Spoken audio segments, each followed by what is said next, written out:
വംശീയ കലാപത്തിന്റെ രണ്ടാണ്ട് പിന്നിടുന്ന മണിപ്പൂരിൽ പ്രധാനമന്ത്രി നരേന്ദ്രമോദി സന്ദർശനം നടത്തുമെന്ന് റിപ്പോർട്ട്. ഈ മാസം 13-ന് മണിപ്പൂരിലും മിസോറാമിലും മോദി എത്തുമെന്ന് ദേശീയ മാധ്യമങ്ങൾ റിപ്പോർട്ട് ചെയ്തു. മിസോറാമിൽ 51.38 കിലോമീറ്റർ ദൈർഘ്യമുള്ള ബൈറാബി സൈരംഗ് റെയിൽവേ ലൈൻ പ്രധാനമന്ത്രി മോദി ഉദ്ഘാടനം ചെയ്യും. തുടർന്ന് അദ്ദേഹം മണിപ്പൂരിലേക്ക് പോകുമെന്നാണ് പ്രതീക്ഷിക്കുന്നത്.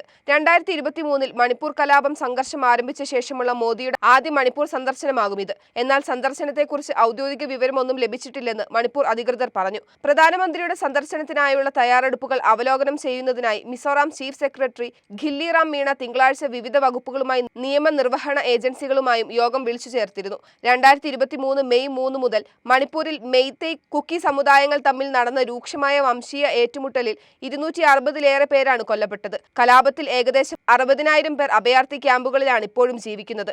മണിപ്പൂരിൽ കഴിഞ്ഞ 6 മാസമായി രാഷ്ട്രപതി ഭരണമാണ്. വംശീയ അക്രമം പൊട്ടിപ്പുറപ്പെട്ടതിനു ശേഷം മോദി മണിപ്പൂർ സന്ദർശിക്കാത്തത് ഏറെ വിമർശനങ്ങൾക്കും വിവാദങ്ങൾക്കും വഴിവെച്ചിരുന്നു. വന്നോണം പൊന്നോണം, ഇത് പിട്ടാപ്പള്ളിയിൽ റിയൽ ഓണം. പിട്ടാപ്പള്ളി ഏജൻസീസ്.